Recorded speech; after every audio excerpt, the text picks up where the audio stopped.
Welcome back, everybody, to another episode of Rear Naked Locks. My name is Chato. That's Henry. We're gonna go ahead and give you guys a quick breakdown of this upcoming card on Saturday. Plessis versus Chimaev. How you feeling about the card, Henry? Out of 10. First of all, it goes by job. My name is Jeff. This card is good as hell, bro. It's a long night of fights. I think there's like 14 or 15 fights. Once they make the Ultimate Fighter finale fights official, like goddamn, it's gonna be a good night. I think we're gonna make some money. I think the Unks are gonna deliver. And little spoiler alert, and you. I agree, man. This card is definitely a card I've been looking forward to watching. There's a couple of fighters that I'm hyped up to see. Shout out Bibi. Looking forward to Aaron Pico, and obviously looking forward to Anu, but I wouldn't be surprised if fucking AKA Delish wins that fight. It's one of the best matchups we have on paper, but I mean, I'll give my thoughts when we get there. We're gonna go ahead and get into that first fight. In that first fight, we got Mr. Alibi himself, Chato's pick to win it all. I mean, his opportunity to deliver on that promise. He's fighting Joseph Morales. Honestly, it's a super good fight, man. I'm curious to see what the odds are going to be because both fighters are good everywhere. They have good stand-up, good ground game, good submissions. I just think Alibi in this fight is going to be too fast for Morales. Be too slick. I mean, this guy does a lot of kicks up the middle. He scrambles well. Whereas we saw Morales. I mean, obviously, tough fights are a little different. You're fighting a couple of times in a row in a short span. But this dude got tired in round 3 against Imano. And if that happens against Alibi, I think Alibi's going to take that neck home. Alibi's going to be my pick here. Unfortunately for my boy Morales, but I don't think he's going to win that contract this time. Yeah, you guys already know my boy, Alabibi, by anything he fucking wants to. All I know is that they're lucky that the odds aren't out because I was about to put Alabibi as a lock of the week, but the odds aren't out.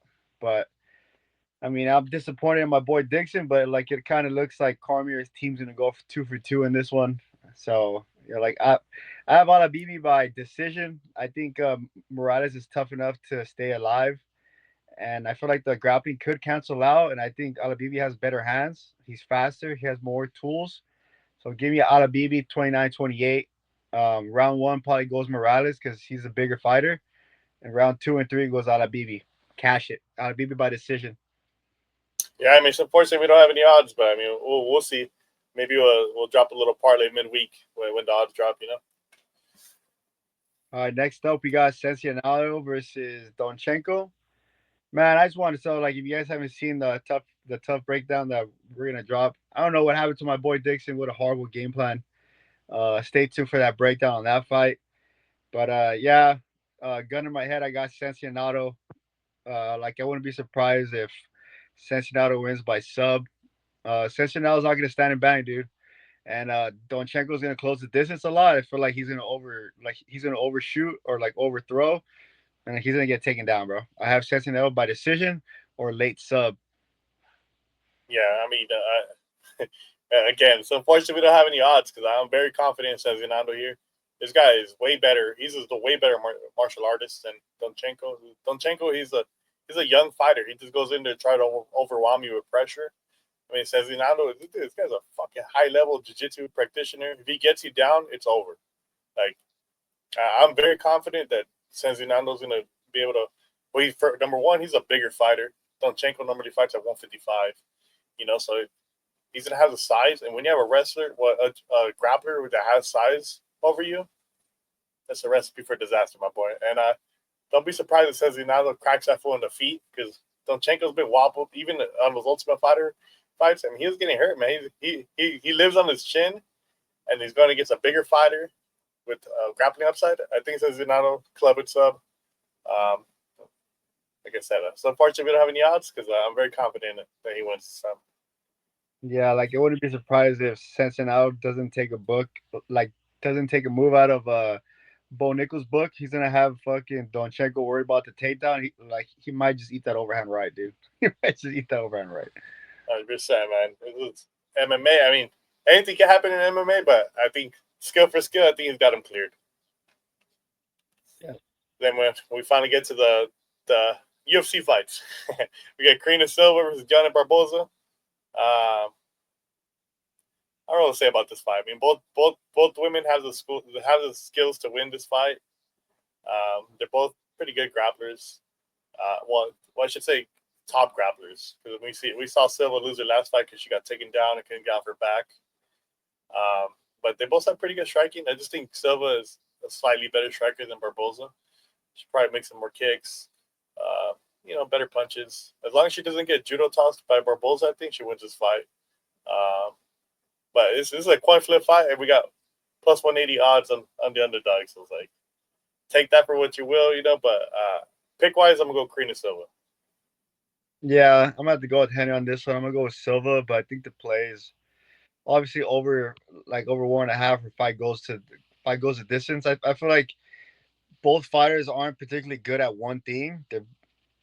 And I feel like Silva is probably better, just a tad bit better than Barbosa on the feet.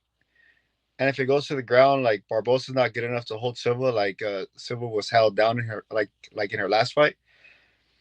I really don't see a finish here. Pretty lackluster fighters in my opinion, but I got Silva by decision, just because like she has more tools, and I just feel like she's an overall slightly better fighter than Barbosa. Just bet the over, man, and just continue going on this fight. I mean, Barbosa is a dog, but um, she's not. It's like I didn't even think about her being in Bark Alley because like she's not about that life. So Yeah. I mean, this might be a buy low spot, like we saw Carol Rosa a couple weeks ago. It's like might be a good buy low spot of a young fighter coming off a loss, but I just don't trust it, all right, next up we got Battle versus Ruziboev. You guys didn't think the Butcher, the Butcher was gonna lose to a Frenchman. But I'm not gonna lie about it. I got Battle here. I was a big fan of Ruziboev. Last time he fought. If you guys could find that video of us talking about him, like I was very high on him. But I think Battle's gonna like Ruziboev. His record is extremely good number wise, but talent wise, dude, talk about padded. Like I've seen several podcasts, and like even if when I do my own research on him, he's fighting dudes that are 0-1, 0-3, 1-8. I was like, he has all those finishes because he's fighting dudes from like that like don't even live in this country. So I got I wouldn't be surprised if Battle wins inside the distance. I feel like Battle's gonna close the distance, make it dirty, and he's gonna get the job done. I feel like if Ruziboev can maintain the distance, he could probably squeeze out a victory. But gun to my head, I'm going Battle inside the distance. Give me Battle by knockout. I mean, I want to pick Battle here, but I just don't like the fact that he's moving up to 185. I mean, this guy was looking. I mean, he hasn't been making weight at 170, but he looked the appropriate size for that weight class.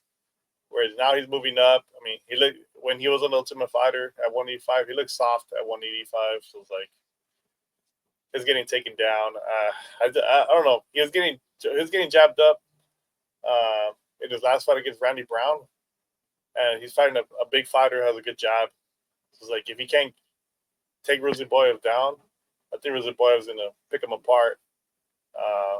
Maybe put a beating on him, but I just don't like the move up. I mean, I think that's what's clouding my judgment here, the fact that it's not at 170. But just based on that reasoning, I'm gonna go Ruziboev. Boo. All right, next up we got my uncle Edson Barboza fighting Jakar Klose. Barboza's moving back up to 155. Klose, I mean, Jakar, he's like in a little bit of a little streak, but it's like he wins, takes a layoff, wins, takes a layoff. And like he's had numerous like injuries, like just numerous injuries. And I think this would be mostly a stand-up fight because I don't think Klose could take down Barboza. And even if he does, Barboza's get a game is really good. So like chin for chin, I think Barboza has a way better chin than Klose. And I think Barboza is going to be too explosive for Klose, even at 38 years old or 39 years old, whatever he is. I think he's going to chin fucking Drakkar Klose in spectacular fashion. I think he knocks him out cold, makes him piss his shit. I mean, I just want to throw in a little context there. Me and him had Klose against Dariush. I don't think we've ever recovered from that loss. That being said, I got Barbosa by knockout. no, but in all seriousness, I think what it's going to go down to is going to be the significant speed advantage of Barbosa. And like Klose, just like Henry said, like he's not a bad fighter, but he's just inconsistent. He's injury prone. And Barbosa, even though he's like an unk now, dude is still extremely fast, extremely dangerous. Like I think he's almost 40 years old. So, but I got Barbosa inside the distance. Honestly, don't think this fight goes to decision. It's either Barbosa knocks out Klose, or like I can see Klose probably like getting like a lucky sub if Barbosa slips on a banana peel because he does throw a lot of spinning shit. But I do got Barbosa inside the distance, so he's my official pick. Fuck Klose. Can't believe you lost to fucking Benny. Yeah, I mean, I just want to put it out there. The closest win streak is kind of fucking mid fighters. Brandon Jenkins, Rafa Garcia, Joe Selecki, Joaquin Silva. Mierda. Just well, he's not even on a win streak because he got fucked up by Joe Alvarez. But before that, he was on a little 4-5 win streak. But it's all mid fucking fighters, man. Barbosa fucking was fighting Lerone Murphy, like 1 or 2 fights ago, man. Like Barbosa's been at the pinnacle, whereas Klose never fucking even got close. Yeah. No pun intended, you know? But I think Barbosa chins his ass. I think minus 150 is a gift, and I look forward to cashing some bets on my boy fucking Edson, my uncle. Just ask yourself this question. Have you guys ever been to Krispy Kreme? Was it crispy? All right, next up, we got Hooper versus Hernandez, right? I'm telling you right now, I got Hooper inside the distance. I'm gonna be honest. I don't think Hernandez is that good.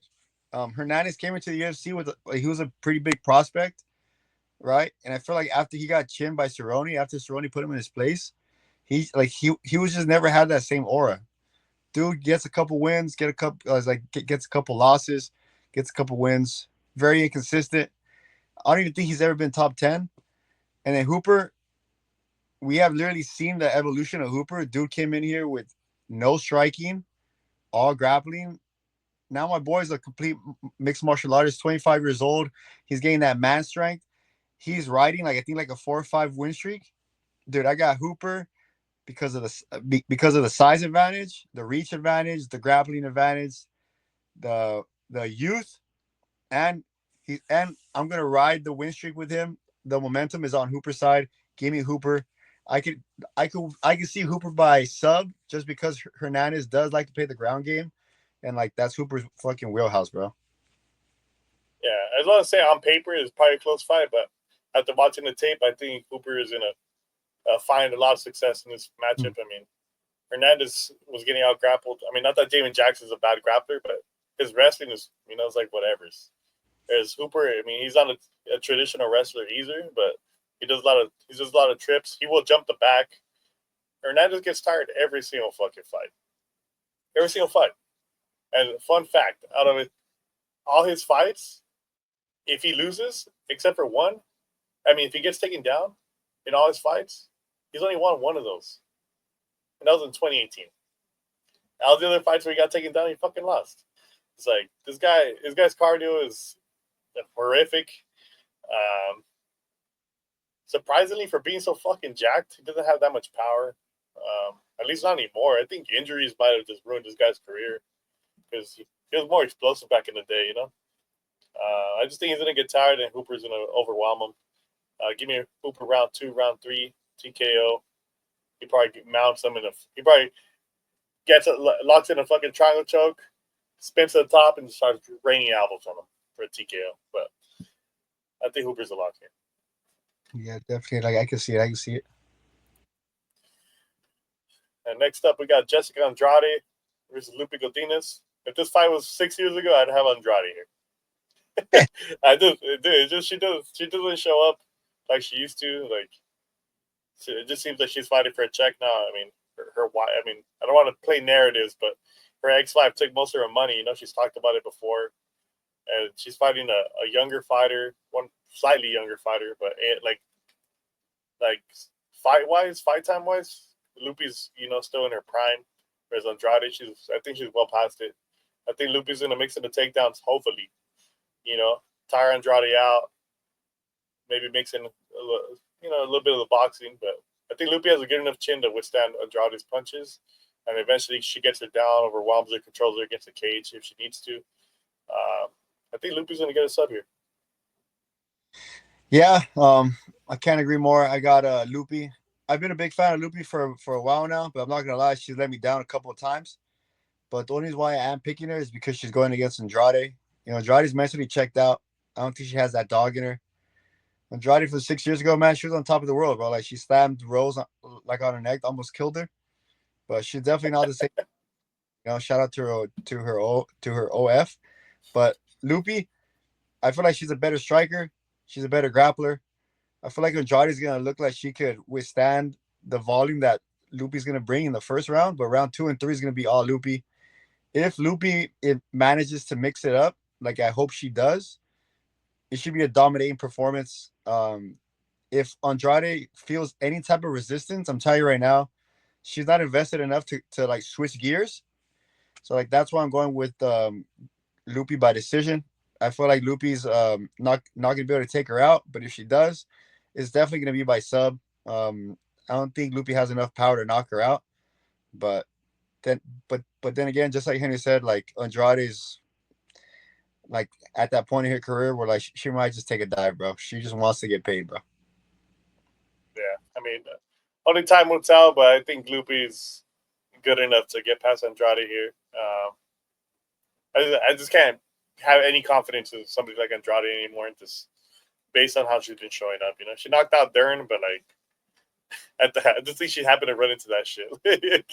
Like I don't think she was it like the fact that she trained extra hard for that fight. Nah, I just think she went for it. She's like, I'm gonna throw a bunch of hooks, and she's happened to catch it, but run it back. All right, next up we got Meershaert versus Oleksiejczuk. I'm not gonna lie, I was going back and forth. I'm not a big fan of GM3, but man, like something about him at plus money at plus 185 gets me wondering. Oleksiejczuk, very pressure fighter.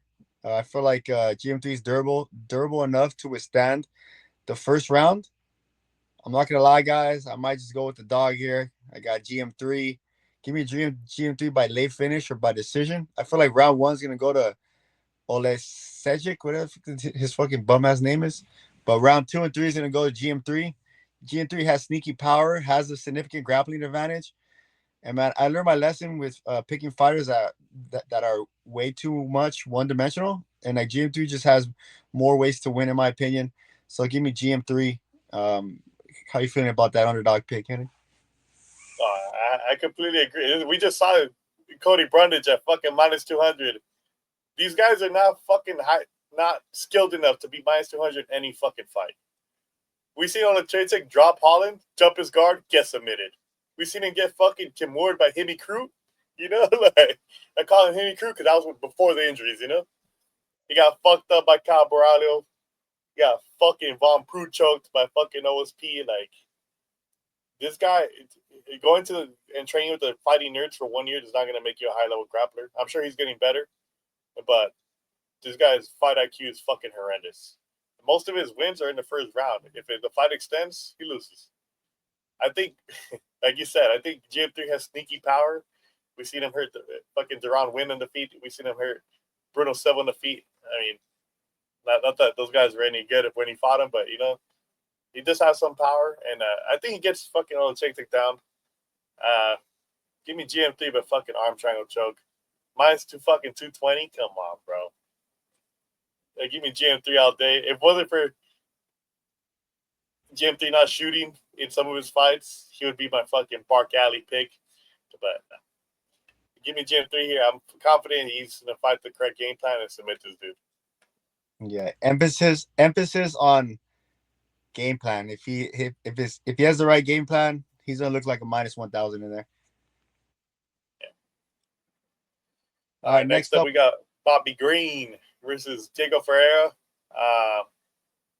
Two unks fighting again. So that's we saw it with Drakkar and Edson. I just think Bobby Green is more washed than Diego Ferreira. Bobby I mean, Green. King Green.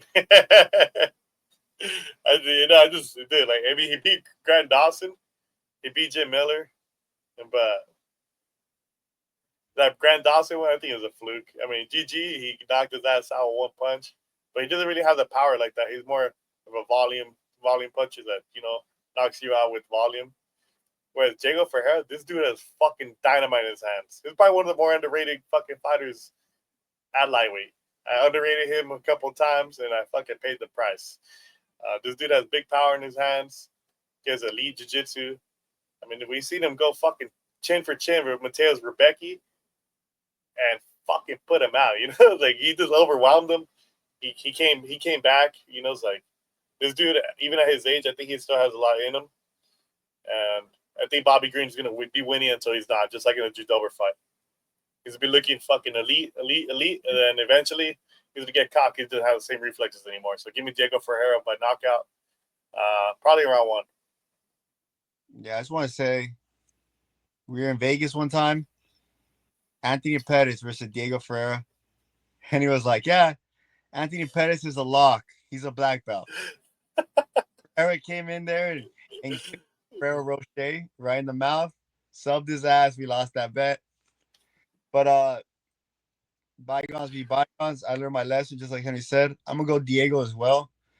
Like I said in my last, I think it was like 2 picks ago with GM3. Like I'm picking fighters that have more ways to win. Diego Ferreira has the power advantage, has the grappling advantage, and I would have picked Green if like if it was a couple years back. Dude has been chinned multiple times. He's been finished multiple times. He's just too cocky. I feel like he's as cocky as he was in the beginning of his career, but his reflexes aren't up to date with his cockiness. Hands down, chin in the air. He still thinks he could eat shots. If he plays that game with Diego, I wouldn't be surprised if Green goes to sleep just like Michael, bro. What's his last name? Michael Michael Johnson. Johnson. Like I mean, exactly. Michael Johnson is as elite as a striker as fucking Bobby Green, and all it takes is one bombazo for this Brazilian. It's like, I'm I mean, telling we'll you, see though. I just can't bet on a fight with his hands down, talking shit. I was like, bro, like if I'm gonna put money on somebody, like they better have their guard up. Yeah, 100%. I mean, we'll see. I mean, they're either two unks fighting at it. I mean, well, only one person's gonna get their hand raised at the end of the day, but I'm pretty confident in Diego. All right, next up we got my boy Elliot versus Asakura. Like I'm not gonna lie, I was hyping up Asakura coming into that title fight with Pantoja, just because I like to watch like other fighters from other organizations, but yeah, he got bullied. I'm not a fan of Pantoja, but that was an ass beating. Straight didn't show any respect. The pressure, and that's the reason why I'm picking Elliot is the pressure. And this dude wins at all costs. This guy's the definition of I'm gonna hold the cage, I'm gonna eye gouge you, nut shot you, I'm gonna hold the cuff. My boy is an underdog against this guy plus 250. Plus 250 underdog for Elliot. Dude, he's done it to Henry once before against I think it was Tagir. yeah, against Tagir. I've never seen Henry so mad, but I think he's gonna do the exact same thing. I think Asakura might have the speed advantage at first, but like I think after Elliot's pressure, like he's gonna wear him down. Give me Elliot by decision. The dude has an unlimited gas tank, and I feel like he's gonna wear on Asakura, just like Pantoja did. Um, just minus the sub, dude. Give me Elliot at dog money. Stay tuned for our bet on Elliot. Yeah, 100%. I mean, can Elliot get knocked the fuck out here? He definitely can. But I mean, he could get knocked out. He could get knocked the fuck out in any fight. He's only been knocked out one time. We've seen this dude get fucking stiffed and fucking hang it. Well, he was knocked out on his feet and he fucking still recovered. Like, this dude is a fucking dog. definition of a fucking dog. Like the win or lose, this guy's gonna fucking bring it. He's gonna give it his all. He's gonna make it nasty. Whereas Asakura, he's a very clean striker. So it's like if Elliot is able to withstand the heat at the beginning, make it dirty, drag him to the mat a couple times, hit him with some elbows, some clinch striking. And like Elliot's not this fucking bum on the feet, he's awkward. He's unorthodox, but he does have good striking. He's slick. He will shoot for probably like 10 takedowns. Will he get all 10? Probably not. But it's just more the fact that he's making you work. It's a tough fight for Asakura, going from Pantoja to somebody like Elliot. Like I would have thought they would have given him a striker. Like I don't think Asakura's ground game is bad. Like he's gonna get submitted once he hits the mat. I just think he's gonna get overwhelmed, and Elliot's probably gonna win the decision here. So I'm gonna go with Tim Elliott. I'm gonna go with the vet. I think he gets it done. Yeah, definitely another dog. Another dog. I understand. Speaking of another dog, nah, just kidding. We got Jared Cannonier versus Michael Venom Page. I mean, the path to beat Page is to make it dirty, clinch him up, take him down. Cannonier can clinch him, but I don't think he's gonna be able to hold him there. Like MVP is not some fucking dweeb on the mat, Like this dude can get up, He's like he knows a little bit about what he's doing. He's not gonna submit you, At least he's not gonna submit Jared Cannonier, but I think Jared Cannonier is too fucking slow now, man. He's gonna try to plot forward. He's a flat-footed striker going against fucking Super Saiyan 1 Goku, who's gonna be teleporting on him. It's like I think MVP is gonna chin him. I'm not confident at all in Cannonier implementing a grapple heavy game plan. And even if he does, his cardio has been looking fucking terrible lately. It's like you can only take a beating and come back so many times. I think Page is in a cruise here. Pick him apart. Maybe because he's a smaller fighter, maybe he doesn't knock him out. But I think he's more than good enough to find the perfect strike to knock Cannonier out.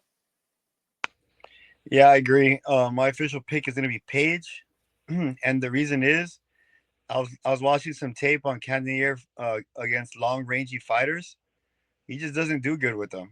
Wonder Boy, Whitaker, it's just fighters like that can enter the void and leave the void, tap him and run. I feel like Cannonier gets frustrated against fighters like that, and like I wouldn't be surprised if Page hits him with some shit coming in because he's frustrated because he can't find the distance.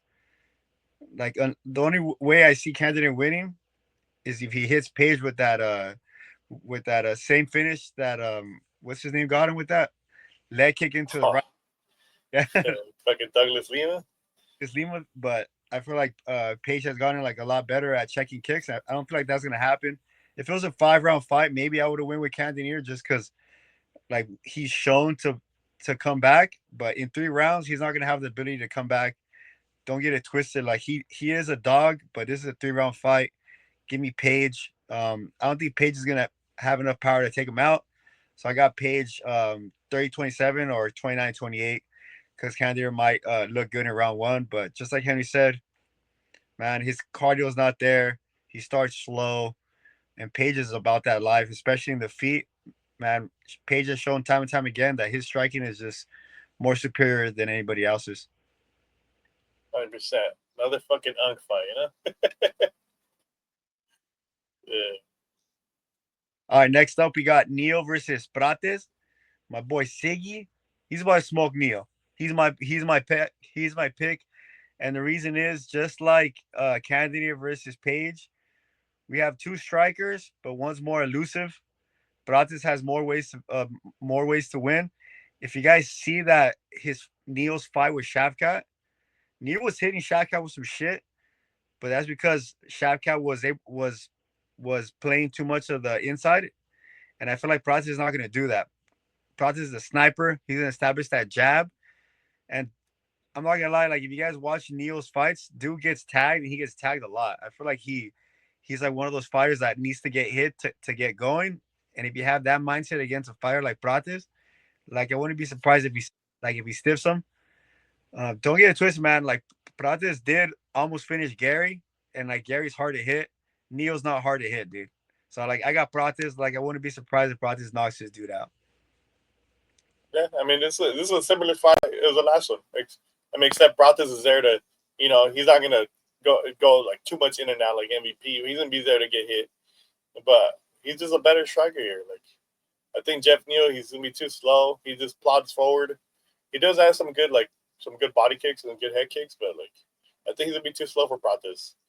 I feel like Neal, uh, after he went on that little streak where he got close to the title and then fought Wonder Boy, it's like he just hasn't been the same. He's been exchanging wins and losses. He's been kind of inactive at times. I just don't think he has the kind of power or the kind of striking like Ian Gary to give Prates a tough fight. Because Trevin Giles was giving Prates a tough fight, but Trevin Giles is a fucking master with the jab. It's like, whereas Neal, he's more hooks. Like, Neal kind of he's saying in all the interviews, this fight's not going past one. So if he goes chin for chin, I mean, maybe he gets Prates, but I think assuming both fighters show up at their highest level, I think Prates is just better. Give me Prates here all day. I mean, it'd be nice to see a knockout, but I think it'd be a decision. All right. All right. Next up, we got Lerone Murphy versus Aaron Pico. It's probably the fight everyone's talking about. The odds changed literally, like after we made the graphic, it changed nasty. Pico got up to minus 200, and now he's like minus 180. But he was like minus 140 like a couple of days ago. So I'm not some Lerone Murphy hater or anything like that. I bet on him a couple of times. I just don't think he's dangerous. Like, he likes to play it safe. You pick you apart from distance. Mixing the wrestling when you get into over aggressive. But he's there to get hit. I mean, he's been hurt a couple times in the UFC. I don't think he has the best chin. I know he's undefeated, but I don't think he has the best chin. I mean, he's had some good stylistic matchups, and I think Pico's gonna be fast enough to hit him. I don't know whether he knocks him out or not. We'll find out. But I think Aaron Pico, he's more than good enough to get this fight, get a win here. It's unfortunate for Lerone Murphy because he probably should be fighting for the title. He's on a monster win streak, but I think it's Aaron Pico's time. Am I super confident in him to put a bet on him? No. All these debut fighters I've been fucking picking have all been losing. But I think Aaron Pico's different.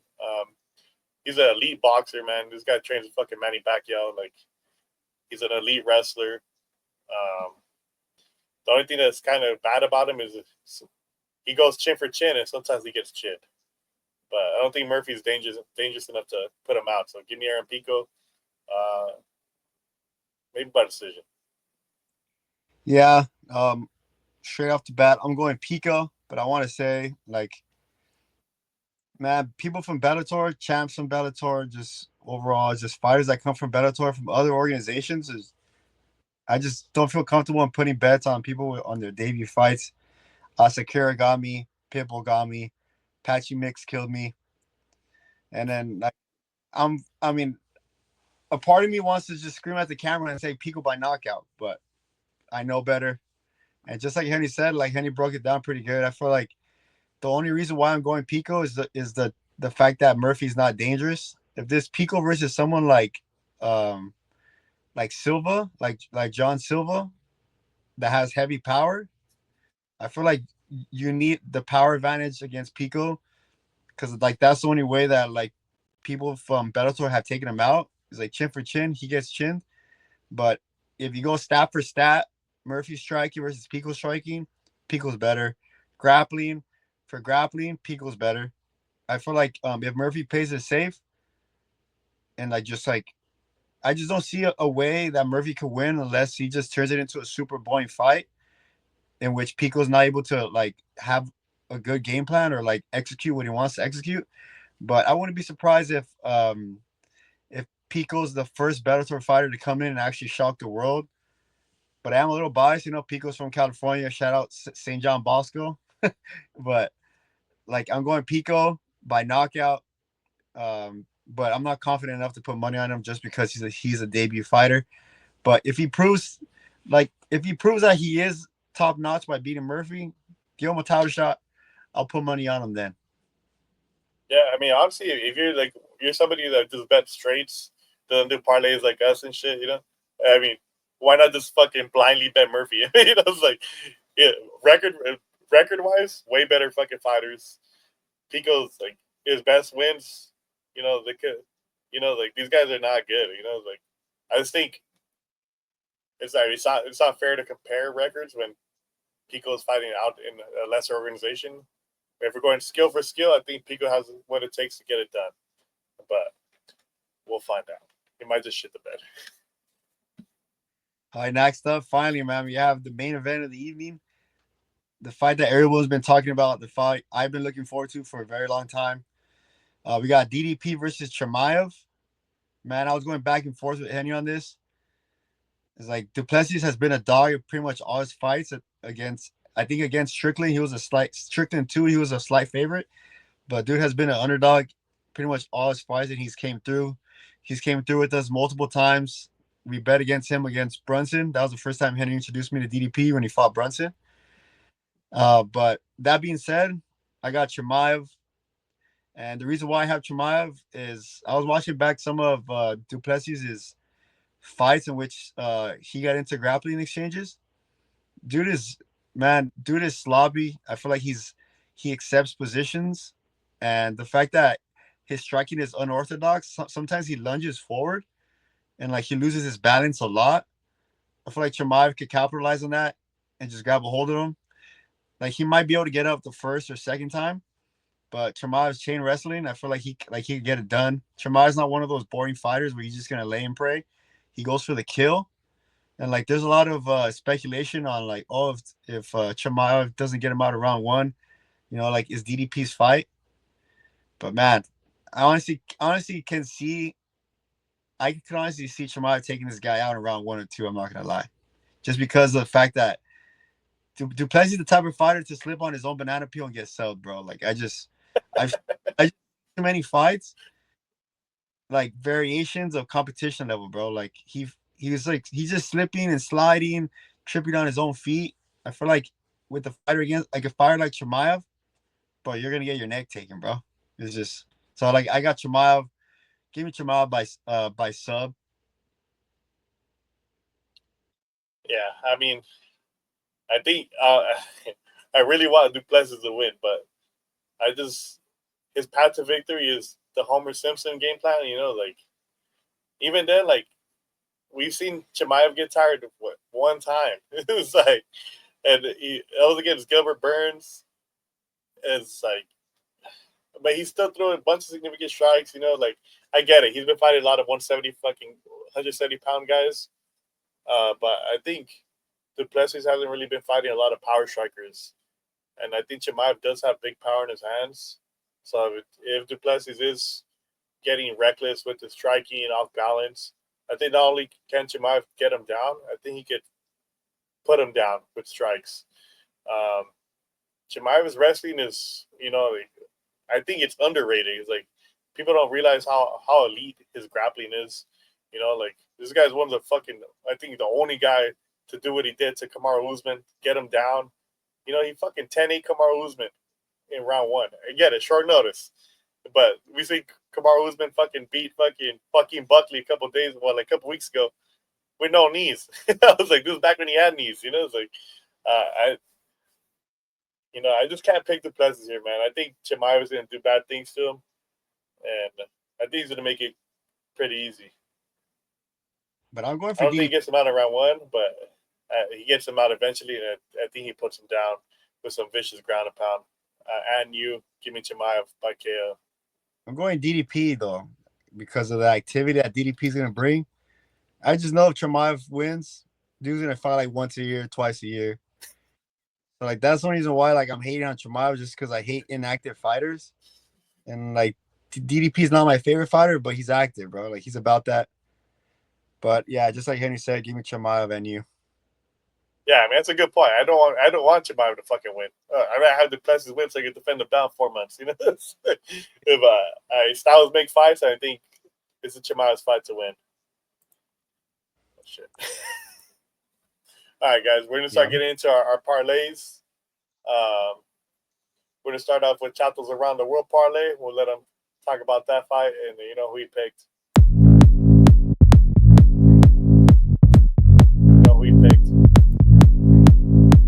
All right, boys. Welcome back to another episode of Getting You Free Money. So this is my Around the World parlay. I picked 3 fighters from different parts of the world, representing different flags. So I got my first parlay is Godinez representing Mexico. Lupi's fighting Jessica Andrade, just like the breakdown, just like me and Henry broke it down. Jessica Andrade is there for a check. She's having financial trouble. She has an OnlyFans. She's mentally not in the game. She hasn't been the Jessica Andrade that everyone feared in like 6 years. She knocked out Durham, but that was when Durham's IQ was at 0. Run that fight back. I think Durham knocks her out cold. If you guys know these parlays, I pick fighters that have the clear path to victory, and Lupi has better striking, better grappling. If she mixes it up, this is going to be an easy 30-27 match. Give me Lupi by decision for my first leg. Second leg, I got the UK. I got Venom Page. He's going against Jared Cannonier. And just like I said with Lupi, these fighters have a clear path to victory. Page, the better striker, the faster striker. And we've seen Cannonier lose to fighters that have similar fighting styles. Like Page, Wonder Boy, Whitaker, and this is gonna be the same thing. I don't think Page has the power to knock Cannonier out, but Page definitely has the style and the power to keep him at bay and win by decision. So give me Lupi by decision or just Lupi money line, Page by decision or just Page money line. In my final leg, that's gonna light us to victory, is Carlos Prates.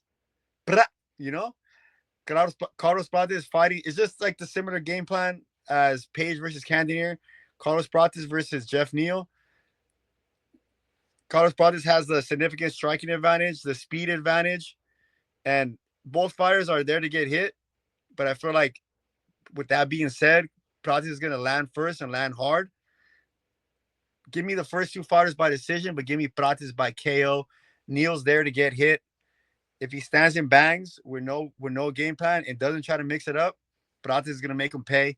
If you guys put all 3 of these fighters together, you get a whopping plus 267 odds.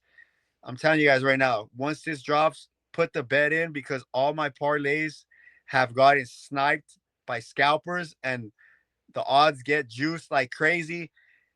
Lock it in now, boys. I'm telling you right now, like we might just be plus, we might just end up at barely plus money, like come fight night, because everyone tries to steal my bets because we're on a goddamn kill streak, boys.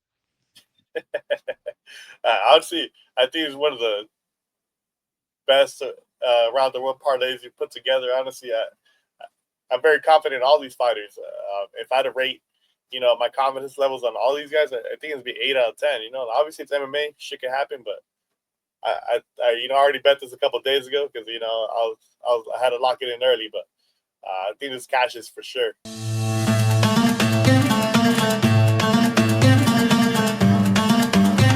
Next up, we got the Rhino Rush parlay, but this time we're calling it the Unk parlay because I'm playing with fire here. I'm gonna go with Edson Barboza to beat your car close. I'll be honest, boys. I was trying to find spots I liked, and I'm just gonna get to them. I don't know why I'm feeling so hesitant on this card, but I think Drakkar is getting knocked the fuck out. I think Edson, he's gonna chin his ass. I think Drakkar fucking fights with his chin up in the air. He's very fucking stiff. This guy's game plan now is to try to fucking hold you against the fence. It's not gonna work against Barboza. This dude's fucking massive. He's jacked to the fucking gills. We've seen a bunch of these fighters try to do that shit to fucking Edson. Ask Billy Q how that went. He got knocked the fuck out. Then we got Diego Ferreira fighting Bobby Green. My boy King Green. I rock with that fool, man. He's a G. He's a fucking, he fights anybody. He doesn't give a fuck. But I mean, Father Time gets everybody, and I think Diego Ferreira has more life to give to the game, and I think he's gonna find Bobby's chin, unfortunately, and I think he's gonna knock him out. We're not gonna play any props or anything like that here. We're gonna take the money lines, parlay both the unks, and you get plus 178 odds. I just think both fighters are better, man. Both at their current positions, both fighters are better. The lines are low. Fuck it, we ride. Unk parlay 1-0.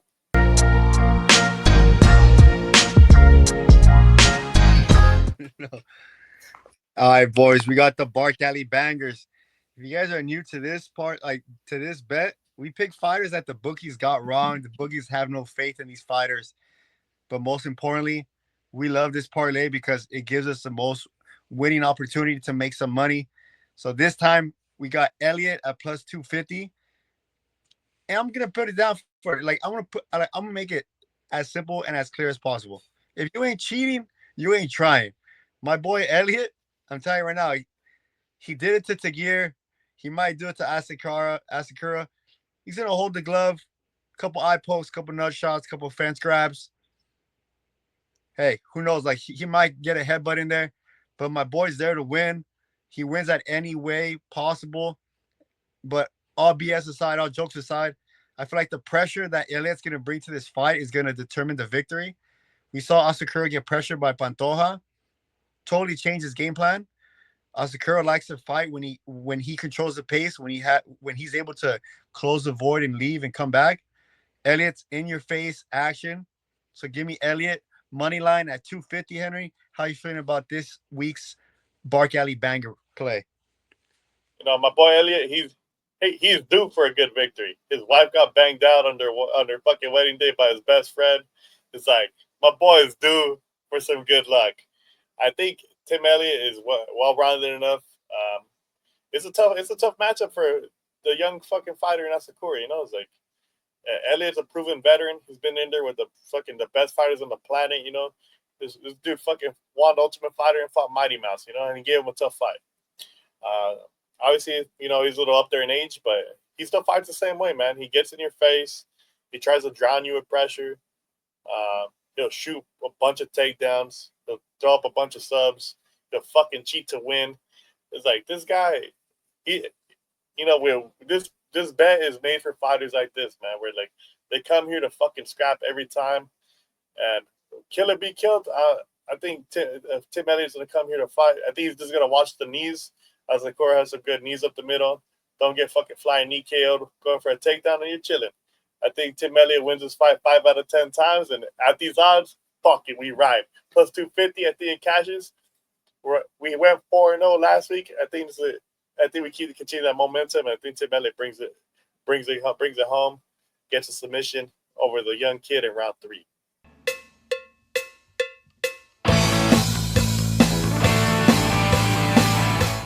Like that. All right. Our favorite parlay of the channel, the play of the week. As you guys know, we hit last week. We're gonna continue on, give you guys that 2 kill streak. My pick of the week is Chase Hooper, and the reason is Chase Hooper is riding extremely hot. 4-5 wins, 4-fight win streak. The younger fighter. I pick fighters that have more ways to win, and Hooper has the best way to win. I feel like he's the better striker. The better striker, the better grappler. And I can honestly see Hooper win by decision because Hernandez likes to play the ground. You know, he does takedowns by himself. He likes the ground and pound. Hooper's too slick for that shit, bro. Hooper's gonna hop the back. He's gonna he's good. He's good off his back with subs. He's good on top with subs. Give me Hooper by sub or Hooper money line straight as my official pick of this week. 100%. And for my pick, I'm going with Mr. Chimaev himself. I'm taking the easy route. I just think at these odds, I got to play him. I didn't find a way to play him in the Rhino Rush because I was saving him for this play. I think Chimaev wins here. It's unfortunate. Jerkis, you know, he's a good fighter, good dude. He's funny as fuck. But all good things come to an end, you know, and we're going to have new blood at the top of the division. I think Chimaev is going to get it done inside the distance. Probably a knockout. And then later on this year, hopefully, we get Tom's out against Rainier the Ritter. or Fluffy Hernandez, and we'll find out how good his cardio is in those fights. I just think both fighters, man. I think both fighters win, man. It's nice you get two elite grapplers with funky striking that have some power. I mean, Chase Hooper's been showing a lot of power lately. We know Chimaev has power. He's one of the few guys that put GM3 down with one fucking punch. It's like, this guy is good, bro. Parlay in both, even money. Like I said, we're riding in the high. I think we go 4-0 again. Be on lookout. I think Chato's going to drop that Ultimate Fighter parlay. He gave you guys the picks earlier. If you guys missed it, Sezinando and Alibi. We don't know the odds yet, so we don't know if we're going to play it or not, but that's probably what's going to happen, Yeah, definitely, guys. That's going to be we're going to call that one the tough parlay. Unfortunately, we didn't have a slide for that because the odds aren't out yet. That fight just took place. I'm telling you guys right now, Alabibi, clear path to victory. Sezinando, clear path to victory. Hopefully the odds on that aren't too crazy, so we can make some money on that. But lock it in right now, boys. As soon as those odds come out, stay tuned on our other social media platforms. Like, we might post the odds there for you. Tough bet, Sezinando and Alabibi. We've done our research. Both fighters have clear path to victory. If you guys match all 5 of our bets, let's go 5 for 5 this week, boys. On the screen right now, we have the schedule. Bets and breakdowns right on Tuesdays. Wednesdays, this is where it's gonna change for us. The Ultimate Fighter is officially over. We have our finals. We have our finalists fighting, right? Morales versus Alabibi, Sezinando versus I can't pronounce his last name. To do that, B. Dixon, and then Donchenko. And we're gonna switch that day to Dana White's Contender Series. So keep an eye out for that. And then Sundays, we're gonna do our event recaps to talk about all the money that we won. Last week, guys, we were 4 for 4. This week, we're gonna try to elevate. We're gonna go 5 for 5, boys. 100%. I mean, now's the time to start riding the highs. Where we started off bad with our parlays, like the first couple of events, but we've been riding the ship. It's like for a while, Chato's carrying us with the round the world parlay. We finally started getting our other parlays going. They're finally starting to hit. So yeah, I mean, be on lookout on Sunday, man. We're gonna sit there, count our winnings, and cry that Drickus got fucking demolished. But hey, man, at least we're cashing our bets. That's all that matters, boys. Like, hopefully that you guys like this bet. Hopefully you guys are following us on all social media platforms. Make sure to comment down below if you guys are fading us or if you guys are agreeing with us. We appreciate all the love and support. We'll see you guys on the next one, boys. 100%.